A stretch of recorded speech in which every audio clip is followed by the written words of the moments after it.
Doctor Sunil Karpe जी के सानिध्य में साईं बाबा की महिमा को आत्मसात कर आध्यात्मिक जीवन जीने की कला सीखें। देखिए साई वाणी आस्था भजन पर प्रतिदिन प्रातः 7:20 बजे, आस्था पर प्रत्येक रविवार प्रातः 8:20 बजे। संपर्क सूत्र 9604050607।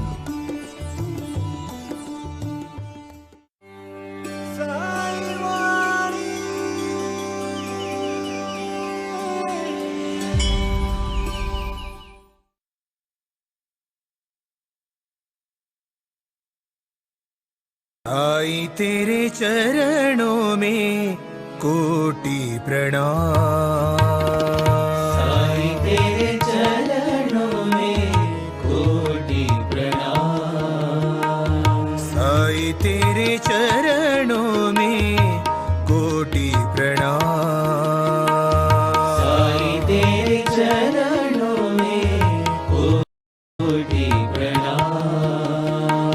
शरण में ले लो साई प्रभो, शरण में ले लो साई प्रभो, शरण में ले लो साई प्रभो, शरण में ले लो साई प्रभो। नमस्कार। प्रारंभ करो, जारी रखो, इसी विचारधारा से साई वाणी को प्रारंभ किया। लगातार पूरे विश्व से साई बाबा के सब भक्त जुड़ रहे हैं और इसी बात की खुशी है कि वो आए और आकर चले गए, मौन रहे और कुछ कह गए। कुछ था जो बिन बाटे ही बट गया, जल उठे दिए और अंधेरा झट गया।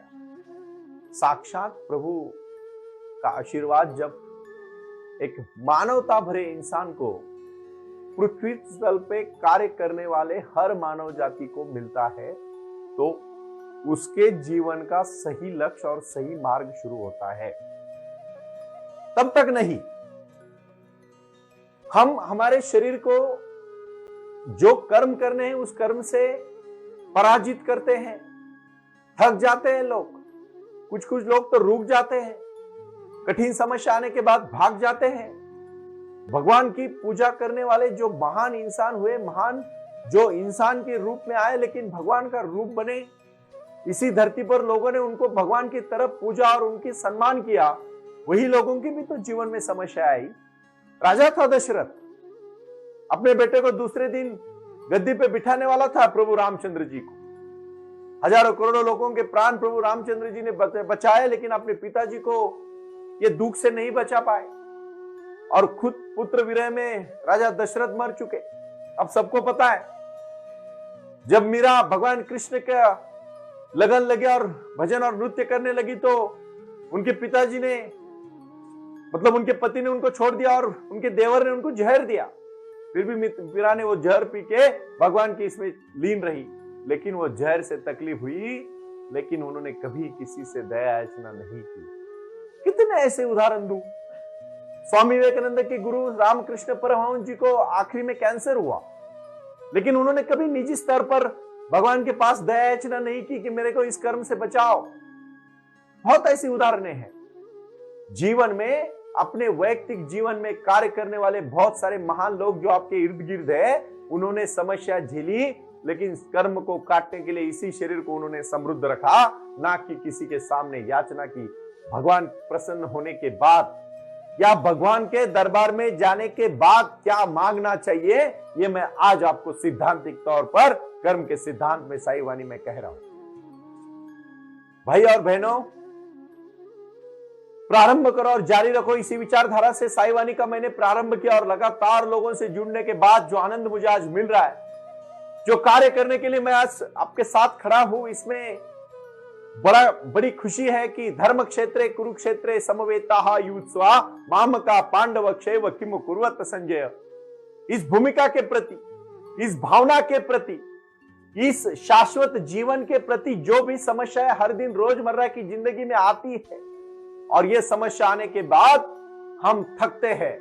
जैसे अर्जुन थका, अर्जुन ने देखा और कहा मेरे मामे हैं, मेरे पिताजी के मतलब बड़े भाई है, मेरे बड़े भाई है भीम का जब भाई साथ में था तो सामने दुर्योधन था, दुर्योधन भी चचेरा भाई था।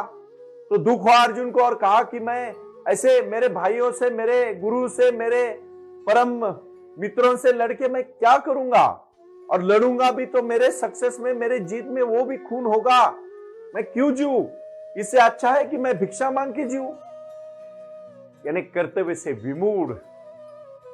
दृष्टवा तु पांडवानीकम व्यूढ़म दुर्योधनस्तदा आचार्यमुपसंगमम राजा वचनम ब्रवीत। हतो वा प्राप्यसि स्वर्गम। उस समय भगवान कृष्ण ने कहा, अर्जुन तू उन लोगों को मार रहा है, उनके शरीर को मार रहा है, उनकी दुर्विचार को मार रहा है, उनकी रुचियों को मार रहा है। मरने के बाद तो शरीर मरेगा, आत्मा तो ट्रांसफर हो जाता है, बदला जाता है, दूसरे शरीर में जाता है, नया शरीर मिलेगा। तो ऐसी भौतिक स्थितियों की चिंता क्यों करता है? रोजमर्रा की जिंदगी में हमें सबसे ज्यादा डर है कि हमारा क्या होगा। बहुत सारे लोग मैंने ऐसे देखे जीवन में, इतने संदिग्ध है, इतने शापित है, इतने दुखी है, इतने दुराग्रही है, इतने मत्सरी है, इतने द्वेषात्मक जीने वाले हैं जो अपनी जीवन को बहुत बुरी तरह से कोसते हैं और उनको लगता है कि उनसे दुखी कोई नहीं। अरे तुम इन लोगों के दुख देखो। काली, साक्षात काली मां जो रामकृष्ण परमहंस जी के साथ बात करती थी, वो परमहंस जी को आखिरी में कैंसर हुआ, वो भी गले का, और उनको डॉक्टर ने कहा, गुरुदेव आप अभी भाषण नहीं दे सकते, लोगों के साथ बोल नहीं सकते। उन्होंने कहा, जिस दिन मेरा भाषण बंद होगा उस दिन मैं मरना पसंद करूंगा। कितना बड़ा दुख झेला। कर्म कोई नहीं टाल सकता, आप उसकी चिंता मत करो। जो होगा वो उसकी मर्जी से होगा, और जो हो रहा है उसी की मर्जी से हो रहा है, और जो होगा वो होगा ही होगा, और जो नहीं होगा वो कभी नहीं होगा। भाइयों और बहनों, ये विचारधारा है, ये शक्ति है, ये भक्ति है, एक रुतबा है, एक शाश्वत चीजें है ये, इसको हम नहीं टाल सकते। आप अपने रोजमर्रा की जिंदगी में सिर्फ कार्य करने का काम करो बस। और ऐसी बात है, याद रखना, मैं आज एक सक्सेसफुल गुरु मंत्र देता हूं जो आज तक आपको किसी ने नहीं दिया होगा। 8 घंटा आप अपने लिए निजी रखो, उसमें 6 घंटा आप सो जाओ, 2 घंटा आप एक्सरसाइज करो, 1 घंटा योगा, 1 घंटा मतलब आधा घंटा प्राणायाम और आधा घंटा एक्सरसाइज। जो भी आप करना चाहोगे, जिम करो, उठक बैठक करो, जो भी करना चाहते हो, दंड बैठक करो, हनुमान बैठक करो, जो भी करना चाहते हो, लेकिन 2 घंटा एक्सरसाइज करो। और एक बात कहता हूं, 8 घंटा सिर्फ ज्ञान प्राप्त करने को करो।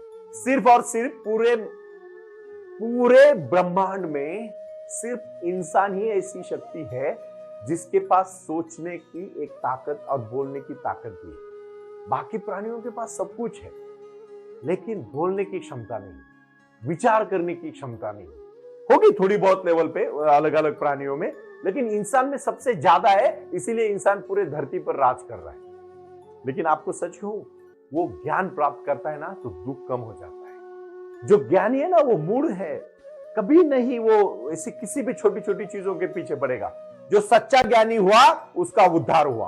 और यही आज का कर्म का सिद्धांत है कि व्यर्थ किसी के लिए, विरह के लिए रो मत। वो आपके हाथ में नहीं है, बिल्कुल आपके हाथ में नहीं है। ये बात मैं विश्वास और दावे के साथ कहना चाहता हूं कि कुछ कर गुजरने के लिए मौसम नहीं मन चाहिए, साधन तो जुट जाएंगे, संकल्प का धन चाहिए। संकल्प ही तय नहीं होता, इसीलिए लोगों के जिंदगी में खुशी ही नहीं आती। कितने सारे लोग मैंने दुखी देखे क्योंकि वो छोटी छोटी चीजों से दुखी हो जाते हैं। कोई मर गया उसी के लिए पूरे रो रहे। कुछ मैंने तो ऐसे लोग देखे, कोई अपना नजदीकी मर गया, उसने भी सुसाइड कर लिया। अरे भाई उसका जीवन था, वो जी गया, तू तेरा जिंदगी जीना। ठीक है, दुख होता है, मैं नहीं कहता कि आप बिल्कुल भावना शून्य बनो, मैं बोलता हूं वैचारिक भावनावान बनो। जिस दिन आपको ज्ञान प्राप्त होगा, मैं विश्वास के साथ कहना चाहूंगा, किसी भी बात का आपको दुख नहीं होगा, क्योंकि क्रोधात भवति सम्मोह, सम्मोहात स्मृति विभ्रम, स्मृति भ्रंशात बुद्धिनाशो, बुद्धिनाशात प्रणश्यति। ये भूमिकाएं है, ये भावनाएं है, ये जीवन है। ये तो ऐसे होगा ही। आपके जीवन में सुख है, दुख है, दिन है, रात है, बारिश है, धूप है, ऐसे तो ऋतुएं भी बदलती है, उसी प्रकार जीवन बदलेगा। अपने जीवन में आज के लक्ष्य में एक बात आपको तय करनी है, जो कर्म का सिद्धांत है, भोगना सबको पड़ता है, उससे किसी का भी छुटकारा नहीं है। इसीलिए शिरडी के साईं बाबा का सबसे पहला आशीर्वाद है, मानवता ही धर्म है।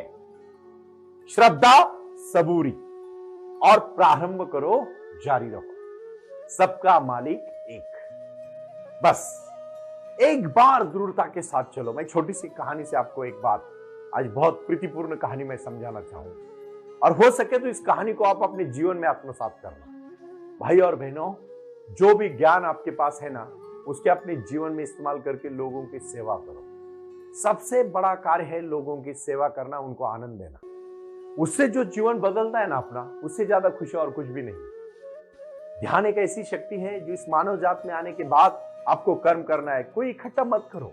कोई भी जानवर कभी कोई धान्य इकट्ठा नहीं करता, उसकी रोजी रोटी इकट्ठा नहीं करता, लेकिन वो भूखा कभी नहीं मरता। सिर्फ इंसान ऐसी चीज है जो सिर्फ इकट्ठा करता है और खा भी नहीं ठीक से पाता। कितने सारे लोग मैंने देखे, मीठा नहीं खाना है, इकट्ठा नहीं खाना है, ये नहीं खाना है, वो नहीं खाना है, डायबिटीज है, इतनी सारी बीमारी है, करोड़ों रुपए इकट्ठा करने में समय व्यतीत किया, और जब खर्च करने का समय आया तो जिंदगी ही नहीं बची। राकेश झुंझुनवाला का नाम आपने सुना होगा। अरबोपति इंसान था, खुद के फ्लाइट थे, आकाशा नाम की उन्होंने एयरलाइंस भी शुरू की, बहुत कुछ किया, लेकिन अपने शरीर, अपने देह के ऊपर ध्यान देना छोड़ गए।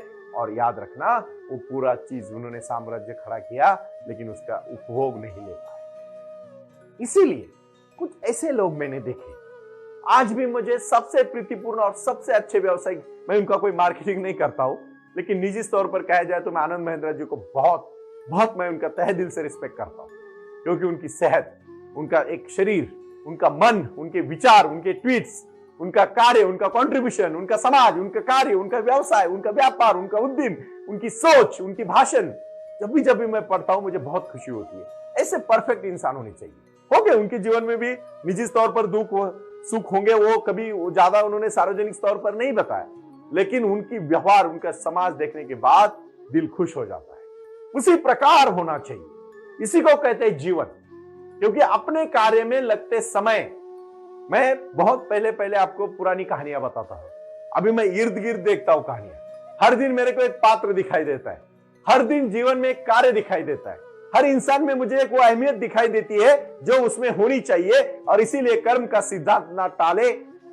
जो महान हुए, जो भगवान के नजदीक गए, जो भगवान तक बने, उनके भी कर्म नहीं छूटे तो हमारे नहीं छूटेंगे।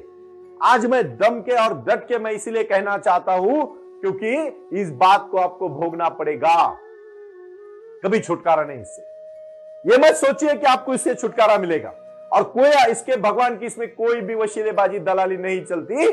भगवान उसको कर्म लेने के बगैर ही उस शरीर को मुक्ति देते हैं, वैसा नहीं देते। इसीलिए मैं सिद्धांतिक तौर पर कहूंगा, जो भगवान अपने खुद के लिए नहीं बचा पाए, वो दूसरों को क्या बचाएंगे। साईं बाबा के पास जाने के बाद क्या मांगना है? ये नहीं मांगना है कि बाबा मुझे पैसा दो, ये नहीं मांगना है कि बाबा मुझे मेरे समस्या को दूर करो। बाबा को ये मांगो, हे साईं, मेरे जीवन में जो भी समस्या आए उसका डट के सामना करने की शक्ति मुझे देना। हे साईं, मैं मेरे हाथ से साईं इतना दीजिए, जामे कुटुंब समाए, मैं भी भूखा ना रहूं, साधु भी भूखा ना जाए। तीसरा और महत्वपूर्ण विषय, हे साईं, मुझे इतनी शक्ति दीजिए कि जो मेरे जीवन में कार्य करने में मदद करे।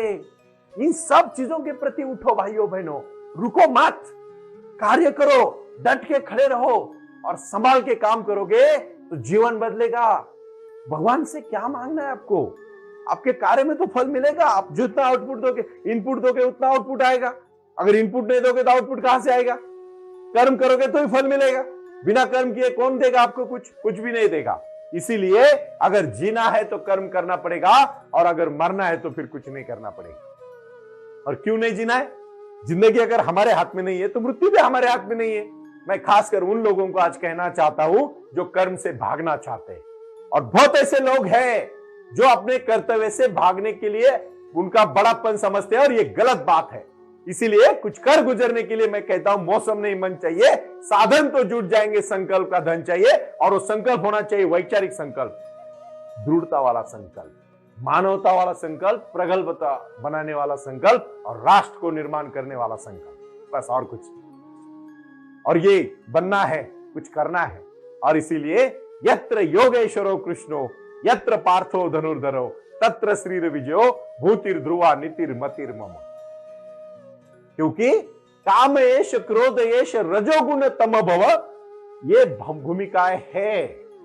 अपने जीवन में अपने को अपना जीवन का कर्म भोगने से पहले या कर्म भोगते भोगते जीवन को जीना भी चाहिए।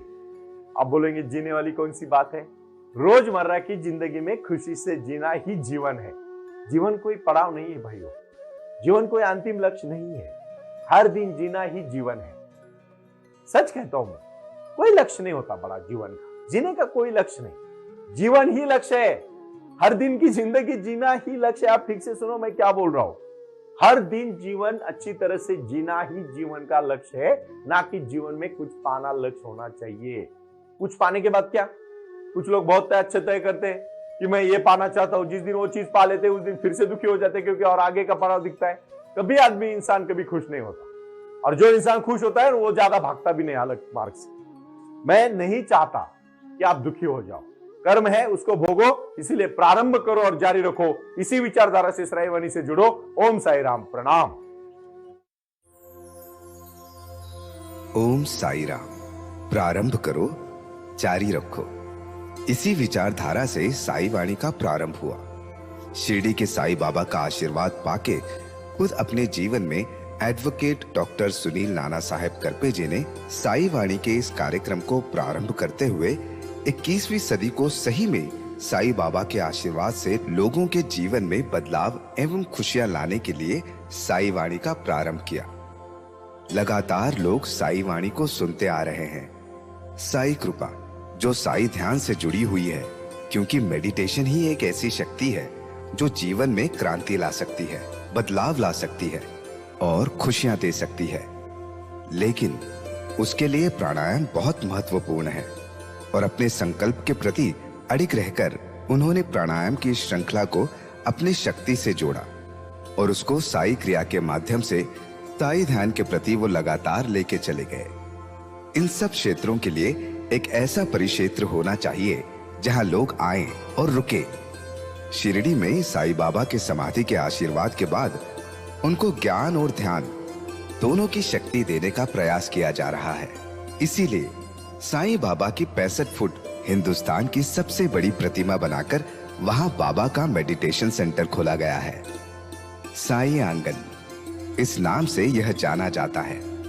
देऊळगाव गाड़ा, तालुका दौंड, जिला पुणे, यहाँ साई आंगन की और बारामती क्षेत्र में साई आंगन में इसी क्षेत्र की निर्मित करते हुए उन्होंने यहाँ निजी व्यवस्था के साथ बच्चों के लिए गुरुकुल सिस्टम का इंग्लिश माध्यम का स्कूल, जहाँ बच्चे पढ़े और जहाँ बच्चे गुरुकुल में रहकर गुरुकुल के माध्यम से गुरुर ब्रह्मा गुरुर विष्णु गुरुर देवो महेश्वरा गुरु साक्षात परब्रह्म तस्मै श्री गुरुवे नमः इसका ज्ञान ले पाए।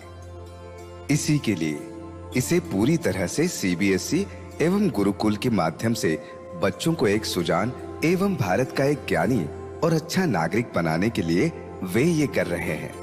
उसी के साथ हेल्थ इज वेल्थ कहते हैं कि शरीर ही सबसे महत्वपूर्ण संपदा है और उस संपदा को आयुर्वेदा के माध्यम से लोगों को जोड़ना चाहिए। इसीलिए उन्होंने यहाँ साई वाणी आयुर्वेदा हॉस्पिटल की भी निर्मित की है और उस कार्य के लिए वो पूरी तरह जुड़ चुके हैं। पूरे विश्व से लोग साई क्रिया और साई ध्यान के माध्यम से जुड़ रहे हैं और इसीलिए उन्होंने साई वाणी trust.org इस ई कॉमर्स की भी स्थापना की है। इस ई कॉमर्स के माध्यम से हजारों करोड़ों भाई बहन को उन्होंने व्यापार करने के लिए प्लेटफॉर्म दिया। उनकी कला, उनकी क्षमता, उनका ज्ञान लोगों तक पहुंचाने के लिए साई वाणी trust.org बहुत बड़े लेवल पर महत्वपूर्ण प्रयास कर रहा है। इसीलिए यहाँ आए। ये बाबा की नगरी है। यहाँ बाबा का विज्ञान, बाबा का आशीर्वाद एडवोकेट डॉक्टर सुनील नाना साहेब करपे जी के साथ लोगों तक पहुंच रहा है। हमसे जुड़े रहने के लिए आज ही साई वाणी के ऑफिशियल यूट्यूब चैनल को सब्सक्राइब करें या अधिक जानकारी के लिए संपर्क करें 9604050607। ओम साई राम। प्रारंभ करो, जारी रखो।